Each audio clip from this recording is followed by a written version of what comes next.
Hey guys, welcome back to another episode of Prepared. I want to talk to you about what happened over the weekend in a lot of our country. Across the country, there were protests, pro-Palestine protests, as well as a protest at the White House that was scarcely covered by the national media. Let me read you a little bit about what took place at the White House. During the event, several minor incidents of property damage and vandalism were reported to the police. One adult male was arrested for destruction of property in the 700 block of 17th Street Northwest. In addition, MPD is currently investigating acts of vandalism that damaged the McPherson Square Metro Station and several police stations. Protesters could be seen vandalizing the White House, wrenching at the gate, and anti-Semitic graffiti was left on several buildings along the protesters' path, including the gate to the White House. Protesters raged in Washington, D.C. before descending on the White House, smearing the gates with red paint. They estimated at one point the crowd in Washington was 100,000 strong. The video that I saw included people yelling "Allahu Akbar" in front of the White House. Allahu Akbar! Allahu Akbar! Allahu Akbar! So this is an issue. Anti-Semitism isn't just anti-Israeli, it's also anti-American in a lot of ways. These protests are not helping our position in supporting Israel, who's literally said, we are not stopping at all until we destroy Hamas, which I get. I mean, the argument in moral equivalency, where we say Hamas that killed 14 plus 100 innocent civilians is somehow equal to what's going on in Palestine now, where innocent people are being killed. The argument's not going to work for long. I mean, perception is reality. And right now, Hamas and their information campaign and their psychological operations, I mean, just the sheer number that they're pumping out to the national media, which the national media is repeating, 10,000 plus civilians. Is it? I don't know. I don't trust a terrorist organization, which is the governing body of Gaza. I don't trust that 500 people died in a parking lot at a hospital where a rocket that literally veered off path on Al Jazeera on live TV and impacted that parking lot. I don't believe that 500 that was accumulated in the count actually happened. But again, here we are, and it's an information war. You know who's losing? Israel. You know who's losing? America. Now, I will say the Secretary of State is making the rounds. Anthony Blinken is going all over the place, and he's grinding. But where is the President of the United States in all this? That's what's concerning, because recently, as of a day ago of this video, Hamas leader Haniyeh met Ayatollah in Iran, backing Palestinian resistant groups in Iran's permanent policy, leader tells Haniyeh. According to Beirut-based TV channel, Osama Hamdan, who is the chief representative of Hamas in Lebanon and a member of the Politburo, stated on Saturday that they visited Tehran a couple days ago and met with the Ayatollah. The meeting took place as Israel is at its fierce war with the Gaza Strip. The meeting in the middle of the war is highly important. Israel has launched relentless attacks on Gaza after Hamas launched a surprise and unprecedented operation against the Zionist regime outside Gaza, killing many settlers and capturing more than 200 Israelis.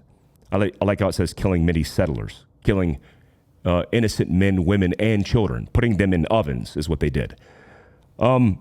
Israel itself has admitted that it has not suffered a defeat in its 75 years of occupation of the Palestinian lands. This action triggered the Israeli regime's savage military campaign against the Palestinians' enclave of Gaza. This is directly quoted from the Tehran Times. So obviously this information is being focused and dialed in and manipulated depending on who's reporting it. The bottom line is the things that are taking place right now could end us in a full-scale war. We have a military expeditionary unit that is based doing training exercises right now with the IDF. We also moved a nuclear sub in the vicinity, and I'm sure we're doing a lot more. That's just open advertisement that's open source available right now in the news. The most alarming thing is Iran warns of consequences. Now, this strong language is not being responded to by the President of the United States. And I imagine diplomatically, Anthony Blinken, the Secretary of State, is losing his mind because he is the front runner here. If he doesn't convince these countries like Egypt, Jordan, to be on our side, convincing Turkey to not attack Israel, because then we would be at war with Israel while we have boots on the ground stationed in Turkey, then all of these allies become our enemy, and then we're in a full-scale war. Now, do I think Iran is going to launch an attack on America and not through proxies? No, I don't think that's going to happen. But they will elevate the attacks from Hezbollah, Hamas, and the region, including Yemen and the Houthis, attacking our interest.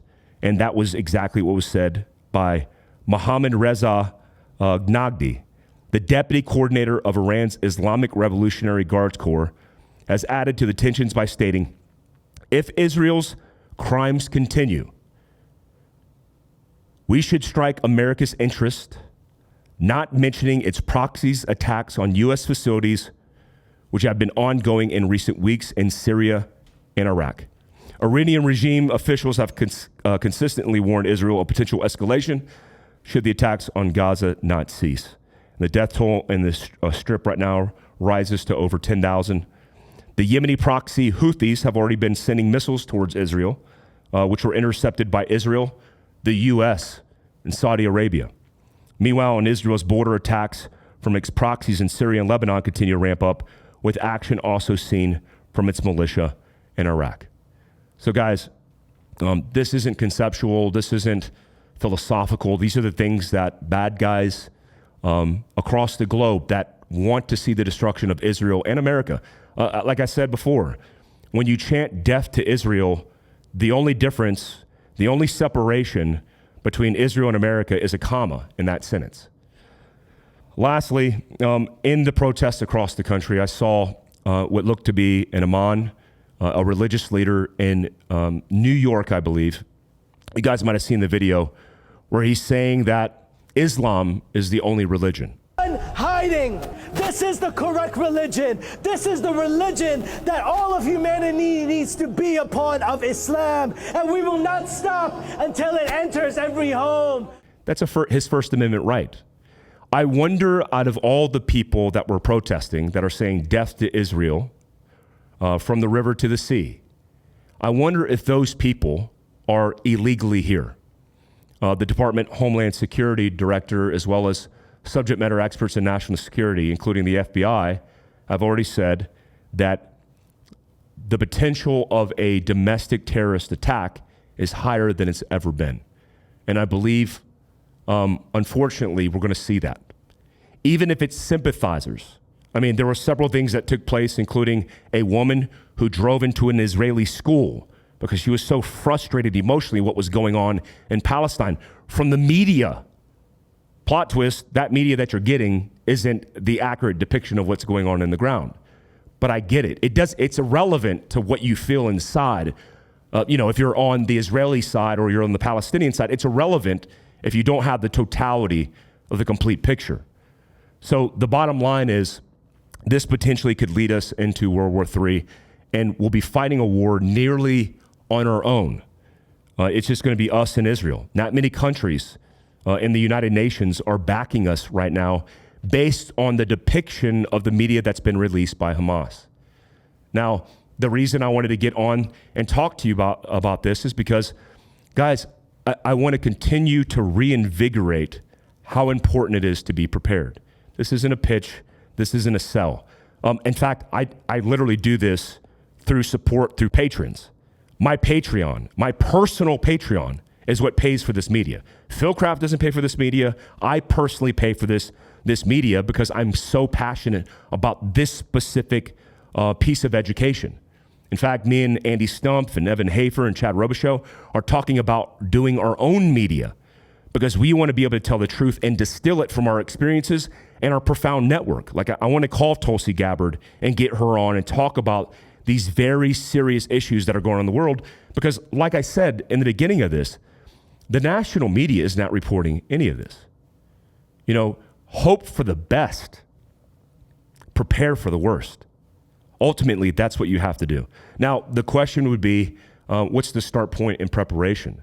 Well, the start point in preparation, like I said, doesn't have to do with global issues or global positioning, because that virtue signaling is not going to help you. Your tweets, your posts, that's not going to help. Yes, campaign for the side that you think is right. That's your First Amendment right. But what you need to do is you need to arm yourself. What you need to do is start stockpiling food and water. Like this old adage, this old stigma of EDC, like the subcompact, the five round Ruger LCR 38 plus P. That's not enough. You're talking about the potential of a terrorist attack on our homeland like 9/11, maybe even worse. I'll remind you, 9/11 happened with 19 Saudis who had box cutters. Can you imagine that in a full-scale campaign with all the porous border activity that we've seen over the last 2 years, with millions flooding over? In September, we had 260,000 come across our border. 30 Iranians in that 260. 2 of those Iranians on the terrorist watch list. Just because you're not on the terrorist watch list, and then you get a 2 to 5 year return where you're let free because you sought asylum, those potentials, even if it's a very small potential, let's call it 1%. Well, 1% of millions of people is a lot. And those sleeper cells, there's no question. Based on what I know about NORTHCOM and national security, homeland security, all the things that I've been, whether it was reading documentation or doing all the things, I know exactly what's going on in this country. And there's a lot of good men and women, including federal government institutions, that are stopping these potential attacks, but they can't stop them all. And these players are smart.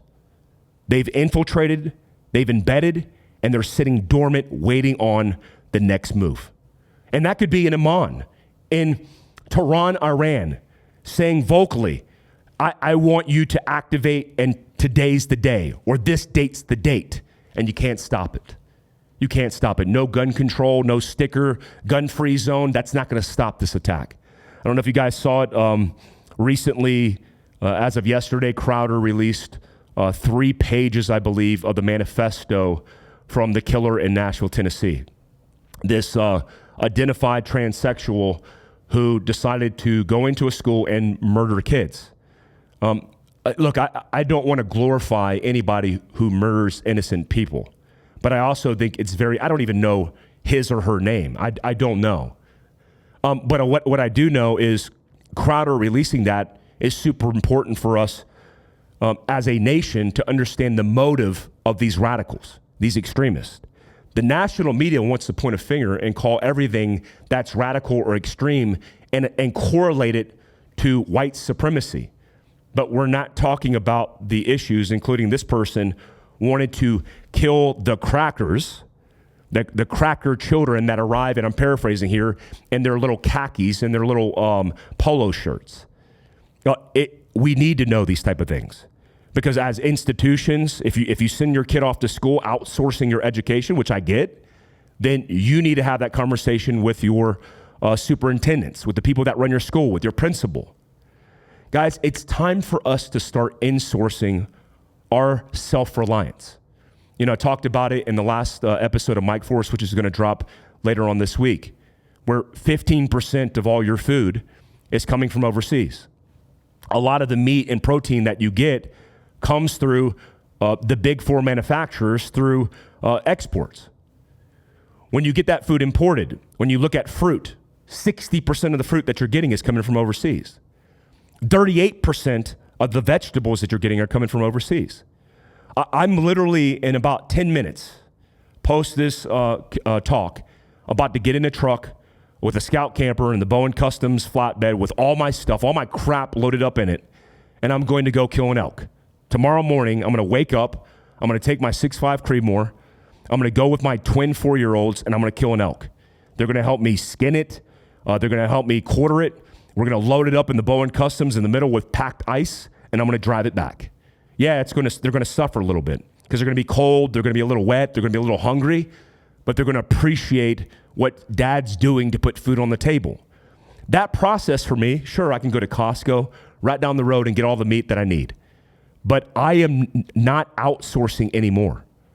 It's time to start insourcing everything. You had this idea where you wanted to outsource all the things because you bought into the idea of efficiency and optimization so you can get back more time. I mean, ironically, social media was supposed to bring us closer together, and it's only ripped us further apart. So when you outsourced those things like the education, the security, the healthcare, what did you sacrifice? And where did you reallocate that time? You took all that time and you reallocated it to more social media, to more things. And I don't want you to do that. I don't want you to be further divided. I want you to get the hell off of social media. I want you to use the education aspect of social media. That's the positive side of that. And I want you to get back to basics. I want you to be well informed by the people who are informing you with the right education from the right position. And then I want you to start cutting the umbilical cord. It's time. Hope for the best, prepare for the worst. Guys, I appreciate you guys. Breakfast on the road is served.